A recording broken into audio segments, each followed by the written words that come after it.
আমন্ত্রণ জানাচ্ছি বাংলা ভিশন সংবাদে। সঙ্গে আছে নাহিদ জামান সোমা। শুরুতেই উপজেলা পেইন্ট সংবাদ শিরোনাম। আওয়ামী পরিবারের বিশ্বস্তদের অন্তর্ভুক্তি সার্চ কমিটিকে বিতর্কিত করেছে। নিরপেক্ষ নির্বাচন কমিশন গঠন সম্ভব নয়, বিএনপির আনুষ্ঠানিক প্রতিক্রিয়া। সার্চ কমিটি নিয়ে বিএনপির আন্দোলনের হুমকি ব্যর্থ হবে, অহেতুক বিতর্ক না করতে আহ্বান আওয়ামী লীগ নেতাদের। হরতালে পুলিশের বর্বরতার ফলে রামপাল বিরোধী আন্দোলনের যৌক্তিকতা আরও বেশি মানুষের কাছে পৌঁছে গেছে বললেন আন্দোলনকারীরা। বাণিজ্য মেলার শেষ শুক্রবারে ক্রেতা দর্শনার্থীদের উপচে পড়া ভিড়, অনেকেই কিনছেন পছন্দের পণ্য।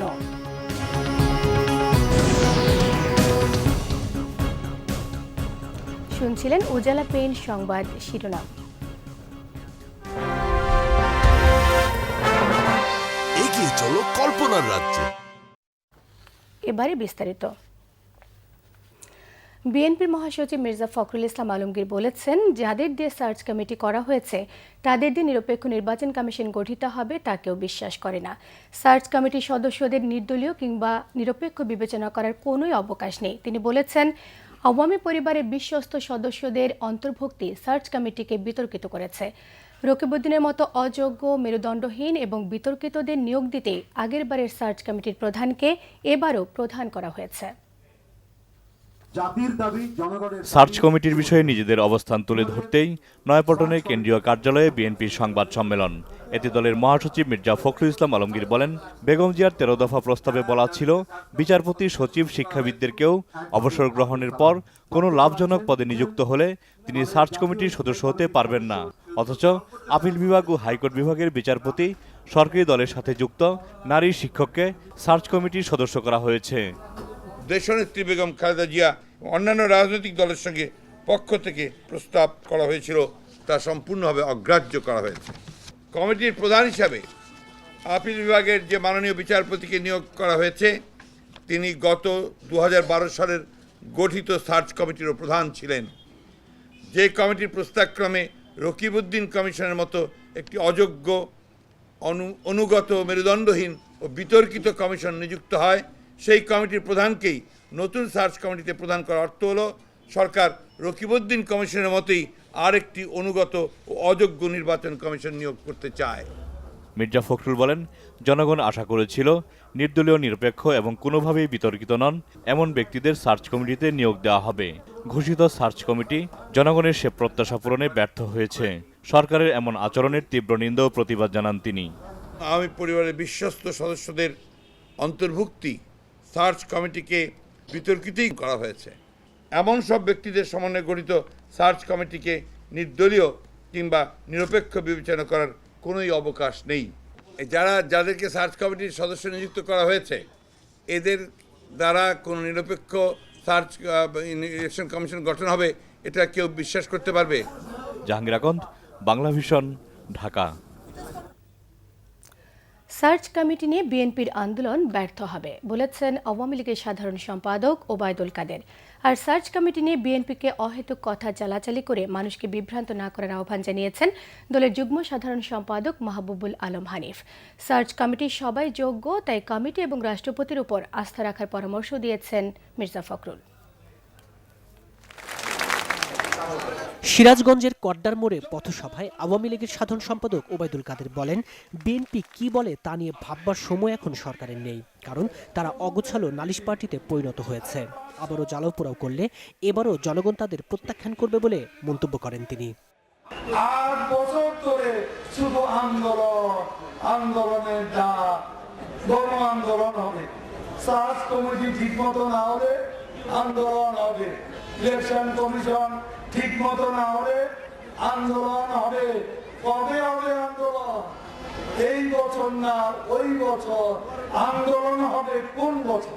এদিকে শ্রম ও জনশক্তি সম্পাদক মনোনীত হওয়ায় হাবিবুর রহমান সিরাজকে ঢাকা মহানগর উত্তর শ্রমিক লীগের দেয়া সংবর্ধনায় আওয়ামী লীগের যুগ্ম সাধারণ সম্পাদক মাহবুবুল আলম হানিফ বলেন, সার্চ কমিটি নিয়ে পছন্দ অপছন্দের কিছু নেই, জনগণের উপর আস্থা নেই, ভোটে নির্বাচিত হতে পারবে না জেনেই বিএনপি এখন নির্বাচন কমিশনকে বিতর্কিত করতে চাইছে বলে অভিযোগ তার।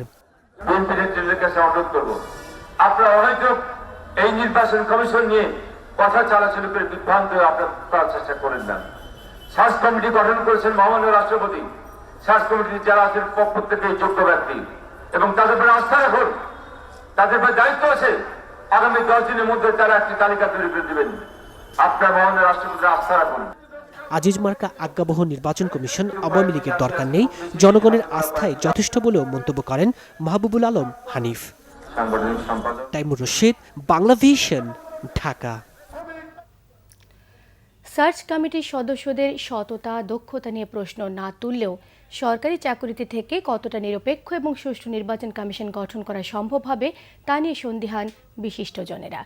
সবকিছু শাসক দলের পছন্দ অনুযায়ী হবে বলে মন্তব্য করেছেন কেউ কেউ। বাংলা ভিশনের মেগা লাইভ টক শো গণতন্ত্র এখন অনুষ্ঠানে এসব কথা জানিয়েছেন তারা। সাদিক এবং মাসুদ, এদের দুজন আমার জুনিয়র কলিগ, আমি চিনি। এদের মধ্যে কোনো রকমের আমার মনের মধ্যে কোনো সংশয় নেই এদের সম্বন্ধে, কিন্তু ফ্যাক্ট রিমেইনস যে তারা এখন চাকরিতে আছে এবং তাদের মধ্যে একটা আরজু আহ্লাদ, একটা আকাঙ্ক্ষা আছে যে ইনশাল্লাহ এরপরে আবার যদি আরও কিছুতে তাদের কাছে। যে একজন নারী সদস্য শেষ পর্যন্ত এই কমিশনের মধ্যে এসছে, ওটা অনেকে প্রশংসা করছেন, কিন্তু উনি আবার এই মুহূর্তে একটা রাজনৈতিক পজিশন হোল্ড করছেন। এই চট্টগ্রাম মহিলা আওয়ামী লীগের বোধহয় উনি সদস্য, তো এটাও তো একটা প্রশ্ন। নির্বাচন কমিশন এমন কোনো নির্বাচন কমিশন হবে না এই মুহূর্তে যারা খুবই নিরপেক্ষ, সুষ্ঠু, ওই সার্চ কমিটির মতনই এইরকমই হবে।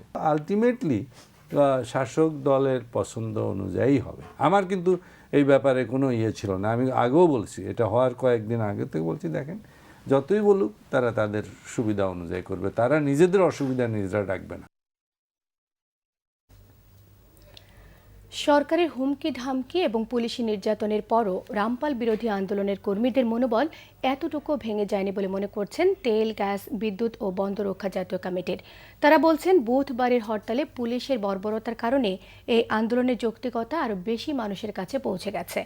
এদিকে পুলিশি নির্যাতনের শিকার এটি নিউজের সংবাদকর্মীরা দায়ীদের বিরুদ্ধে দৃষ্টান্তমূলক শাস্তির দাবি জানিয়েছেন।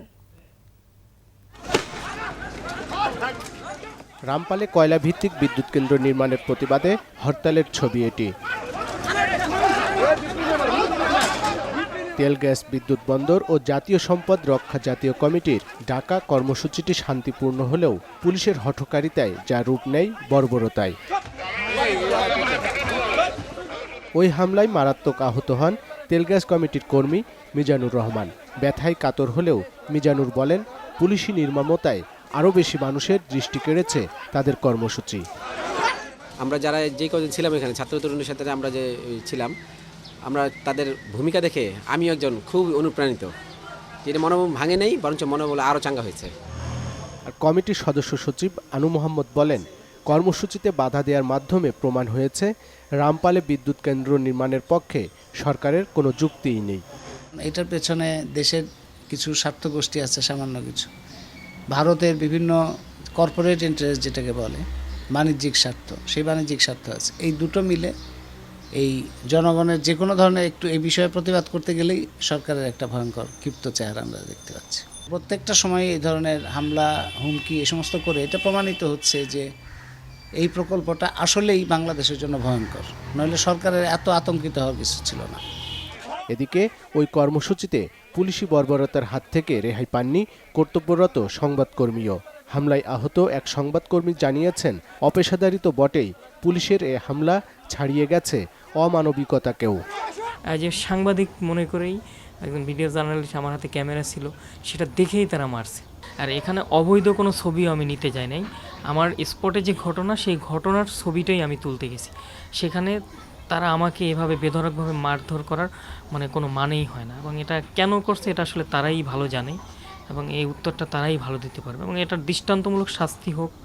এদিকে ওই হামলার ঘটনায় বিভাগীয় ব্যবস্থার পাশাপাশি এটিএন নিউজের করা মামলাটি আইনি প্রক্রিয়ায় চলছে বলে জানিয়েছে শাহবাগ থানা পুলিশ। যে ঘটনাটা হয়েছে এটা খুবই দুঃখজনক এবং অনভিপ্রেত। এই ঘটনার জন্য যারা দায়ী, আমরা আমাদের ডিপার্টমেন্টের পক্ষ থেকে সর্বোচ্চ তাদের বিরুদ্ধে ব্যবস্থা নেওয়া হচ্ছে। অবশ্য পুলিশের অপকর্মের তদন্ত ও বিচার পুলিশ যদি নিজেই করে তবে তা কতটুকু ফলপ্রসূ হয় সেটাই দেখার বিষয়। আরিফুল হক, বাংলা ভিশন, ঢাকা। এদিকে রাজধানীতে আরেকটি অনুষ্ঠানে বিএনপি মহাসচিব মির্জা ফখরুল ইসলাম আলমগীর প্রশ্ন রেখেছেন, রামপালে বিদ্যুৎ কেন্দ্র নির্মাণে সরকারের কিসের এত গরজ? কারো কাছে দাসখত দেয়া আছে কিনা সরকারের কাছে সেটিও জানতে চেয়েছেন তিনি। তেল গ্যাস প্রত্যাহার আন্দোলনের কয়েকজন মানুষ, তারা নিবেদিত প্রাণ, যতই বলি আমরা যাই বলি, তারা রাস্তায় নেমেছেন।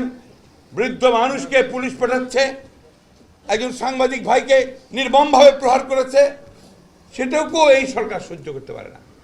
তারা কোনো রকম ভিন্ন মত সহ্য করতে পারে না, বারবার জোর গলায় বলছে যে রামপালে হতেই হবে। কেন রে ভাই, এত কিসের গরজ? গরজ কি শুধু বিদ্যুৎ দেবেন সেই জন্য, নাকি কোথাও দাসখত লিখে এসেছেন সেই জন্যে? পুলিশ সাংবাদিক নির্যাতন করে না, মাঝে মধ্যে ধাক্কাধাক্কি লাগা স্বাভাবিক বলে মন্তব্য করেছেন স্বরাষ্ট্রমন্ত্রী আসাদুজ্জামান খান কামাল। মৌলভীবাজারের শমশেরনগরে শাহ তরুণের ফলক উন্মোচন শেষে সাংবাদিকদের প্রশ্নের জবাবে এসব কথা বলেন তিনি। আগামী কয়েকদিনের মধ্যে সারা দেশে আলাদাভাবে কাউন্টার টেরোরিজম ইউনিট গঠনের প্রক্রিয়া শুরু হবে বলেও জানিয়েছেন স্বরাষ্ট্রমন্ত্রী। পরে শমশেরনগরে সুধী সমাবেশে যোগ দেন তিনি। সাংবাদিক নির্যাতন পুলিশে করে না, মাঝে মাঝে ধাক্কাধাক্কি লেগে যায়, এটা স্বাভাবিক। আপনারা দুইজন বন্ধু যদি চলেন, ধাক্কাধাক্কি তো লেগেই যায়। এই ধরনের একটা কিছু হয়েছে।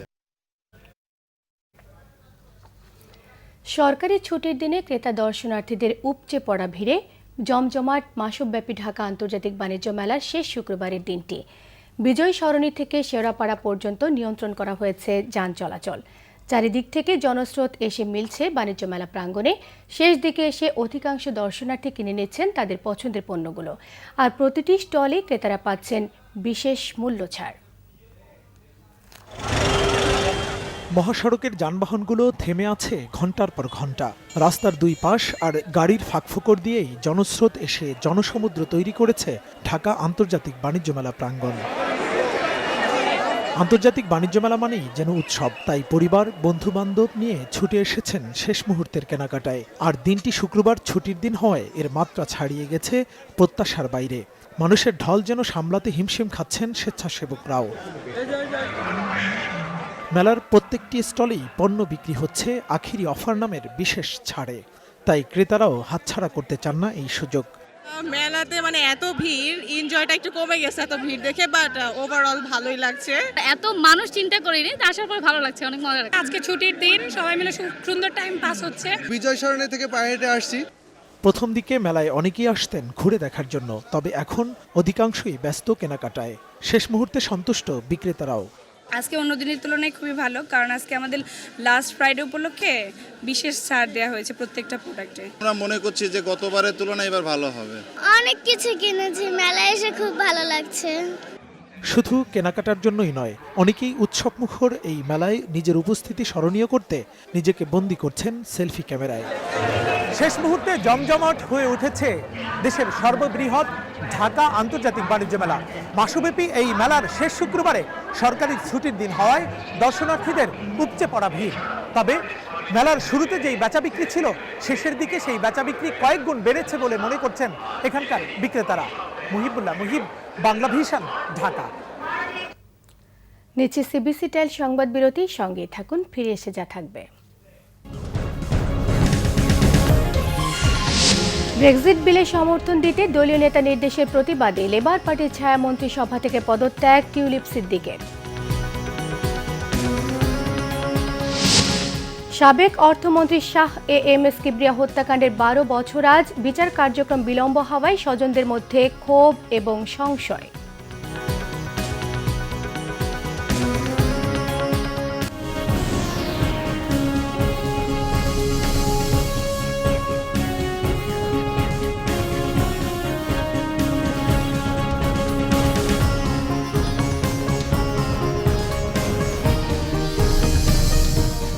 আরও একবার স্বাগত বাংলা ভিশন সংবাদে।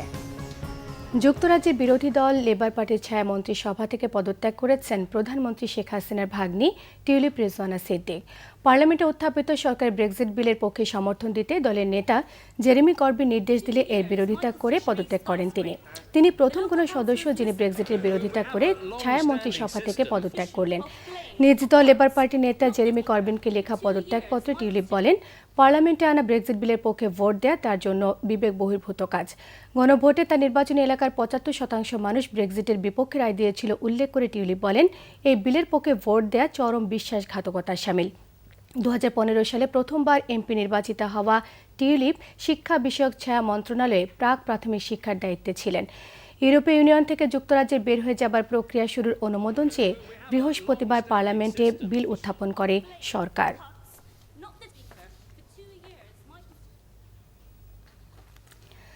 বাংলাদেশের শিক্ষানীতি এবং শিক্ষা ব্যবস্থার আমূল সংস্কার দরকার বলে মত দিয়েছেন বিশিষ্ট শিক্ষাবিদ অধ্যাপক আবুল কাশেম ফজলুল হক। জাতীয় শিক্ষানীতি এবং শিক্ষা আইন সমস্যা ও সম্ভাবনা শীর্ষক গোল টেবিল আলোচনায় তিনি মন্তব্য করেন। তিনি জানান, সৃজনশীল পদ্ধতি শিক্ষার্থীদের শিক্ষা বিমুখ করে তুলছে। শিক্ষা এখন পরীক্ষা সর্বস্ব ধারণায় প্রতিষ্ঠিত হয়েছে বলেও মনে করছেন তিনি। প্রাথমিক শিক্ষা 8ম শ্রেণী পরিবর্তে 5ম শ্রেণী পর্যন্ত রাখার কথাও বলা হয়েছে এই গোল টেবিল বৈঠকে। আলোচকরা বলেন, 5ম এবং 8ম শ্রেণীর পাবলিক পরীক্ষা বাতিল করতে হবে। এসব পরীক্ষা বন্ধ করলে কোচিং সেন্টার এবং গাইড বইয়ের ব্যবসা কমে যাবে বলে মনে করছেন তারা।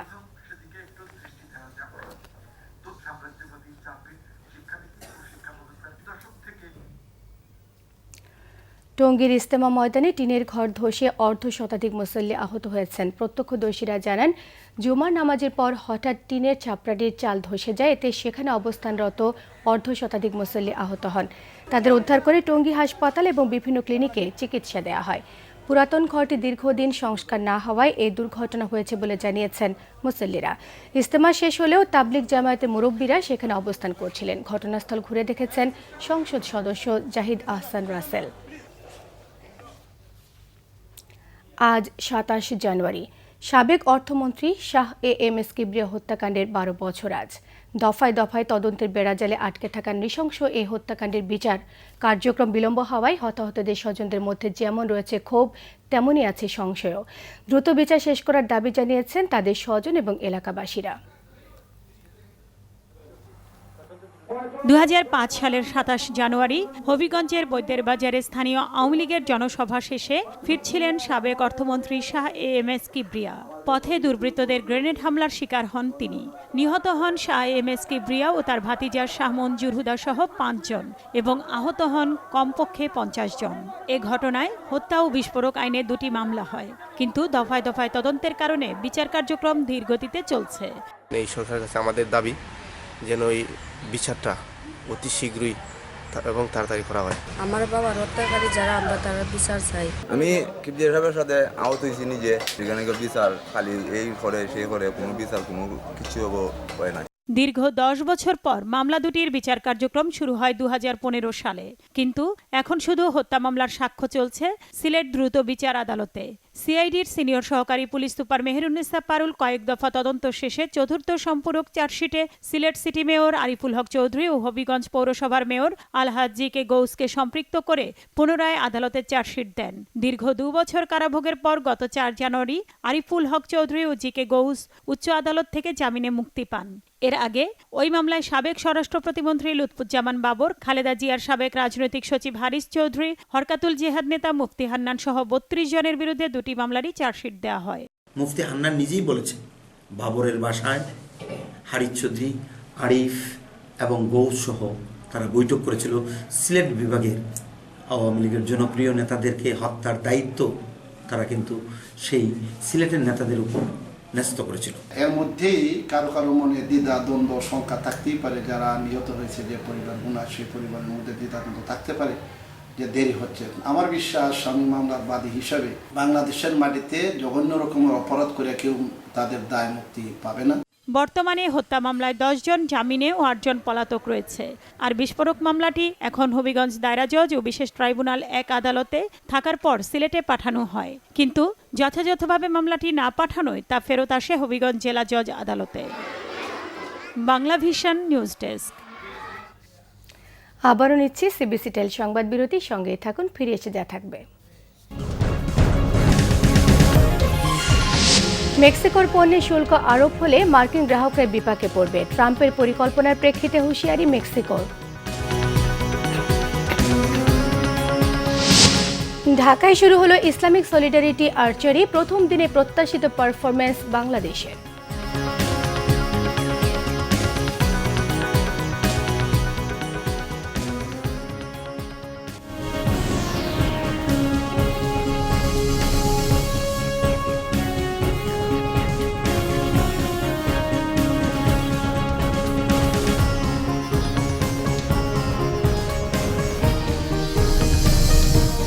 আরও একবার স্বাগত জানাচ্ছি বাংলা ভিশন সংবাদে। শুরুতেই আমিন জুয়েলার্স আন্তর্জাতিক সংবাদ।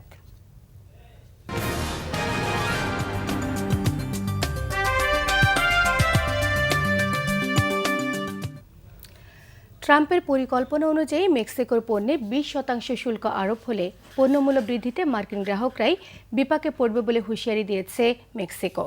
বুধবার নির্বাহী আদেশে মেক্সিকো লাগোয়া সীমান্তে 2000 কিলোমিটার দেয়াল নির্মাণের উদ্যোগে অনুমোদন দেন ট্রাম্প। মেক্সিকো এই দেয়াল নির্মাণের অর্থ দিতে অস্বীকৃতি জানানোয় নতুন কৌশল খুঁজে বের করেছেন ট্রাম্প। মেক্সিকো থেকে আমদানি করা পণ্যে 20% শুল্ক আরোপ করতে চান তিনি। বর্তমানে বিনা শুল্কে যুক্তরাষ্ট্রে পণ্য রপ্তানি করছে মেক্সিকো। ট্রাম্প প্রশাসনের এই পরিকল্পনার কড়া সমালোচনা করেছেন মেক্সিকোর পররাষ্ট্রমন্ত্রী লুইস ভিডেগারায়। তার মতে শুল্ক আরোপ হলে পণ্যের দাম বেড়ে যাবে, ফলে দেয়াল নির্মাণের খেসারত দিতে হবে মার্কিন গ্রাহকদেরই। এদিকে দেয়াল নির্মাণ ইস্যুতে টানাপোড়েনের জেরে পূর্ব নির্ধারিত যুক্তরাষ্ট্র সফর বাতিল করেছেন মেক্সিকোর প্রেসিডেন্ট এনরিক পেনা নিতো। টুইটারে তিনি জানিয়েছেন বিষয়টি হোয়াইট হাউসকে জানানো হয়েছে। এবার দেশের বাইরের আরও কিছু খবর নিয়ে থাকছে একটি ডেস্ক রিপোর্ট। সিরিয়া ইস্যু নিয়ে জেনেভায় আলোচনা স্থগিত করা হয়েছে বলে জানিয়েছেন রুশ পররাষ্ট্রমন্ত্রী সের্গেই ল্যাভরভ। শুক্রবার সিরিয়ার বিরোধী দলগুলোর সাথে এক বৈঠক শেষে এ ঘোষণা দেন তিনি। কাজাখস্তানে চলতি সপ্তাহের গোড়ার দিকে সিরিয়া নিয়ে 2 দিনের বৈঠকের পর আগামী 8 ফেব্রুয়ারি জাতিসংঘের মধ্যস্থতায় এ বৈঠক হওয়ার কথা ছিল। তবে পরবর্তী এ বৈঠক কবে বা কখন হবে তা এখনও জানানো হয়নি। ইসরায়েলের দখলে থাকা ফিলিস্তিনের পূর্ব জেরুজালেমে নতুন করে 153টি বসতি নির্মাণের প্রস্তাবে অনুমোদন দিয়েছে ইসরায়েলের মন্ত্রিসভা। এ ধরনের তৎপরতাকে অবৈধ ঘোষণা করে জাতিসংঘ নিরাপত্তা পরিষদে নিন্দা প্রস্তাব পাশ হলেও মাত্র 1 সপ্তাহের ভেতর ইহুদি বসতি বিস্তারের 3য় দফা উদ্যোগ এটি। নতুন এই বসতিগুলোতে অন্তত 11,000 ইহুদির আবাসনের ব্যবস্থা হবে।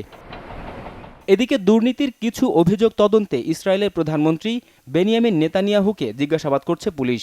শুক্রবার জেরুজালেমের নিজ বাসভবনে তাকে জিজ্ঞাসাবাদ করা হয়। দেশটির একটি পত্রিকার প্রকাশকের সাথে রাষ্ট্রীয় গোপন বিষয় নিয়ে আলোচনায় অংশ নেওয়ার কারণে তাকে জিজ্ঞাসাবাদ করছে পুলিশ। এর আগে ব্যবসায়ীদের কাছ থেকে অবৈধ উপহার ও সুবিধা নেয়ার বিষয়ে তাকে কয়েকবার প্রশ্নের মুখোমুখি হতে হয়। ফিলিপিন্সের রাজধানী ম্যানিলায় শুরু হয়েছে বিশেষ মোরগ প্রদর্শনী। ছোট থেকে বড়, বাহারি বর্ণ ও বিভিন্ন আকৃতির বিশ্বের সব ধরনের মোরগ স্থান পেয়েছে এতে। বিপন্ন প্রজাতির মোরগের বসবাসের প্রয়োজনে বনাঞ্চল রক্ষায় গুরুত্ব দিয়ে মেবালুন চিড়িয়াখানায় এ প্রদর্শনীর আয়োজন করা হয়েছে।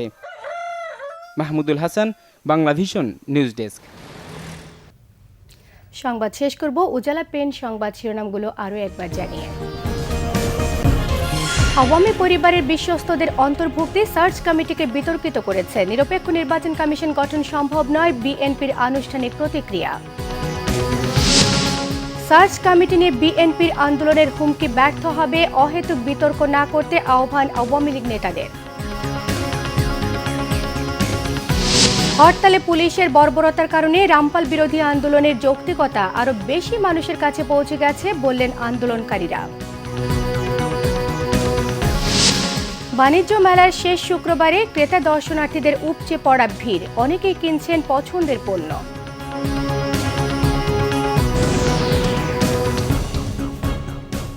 এই ছিল এখনকার মতো। পরের সংবাদ রাত 10:30টায়, 9টায় রয়েছে নিউজ টপ 10 দেখার আমন্ত্রণ রইল। এছাড়া দেশ বিদেশের সংবাদ সবার আগে জানতে গ্রামীণ ফোন, বাংলা লিংক এবং এয়ারটেল থেকে ডায়াল করুন 1616 এই নম্বরে। এখন সঙ্গে থাকায় সবাইকে ধন্যবাদ।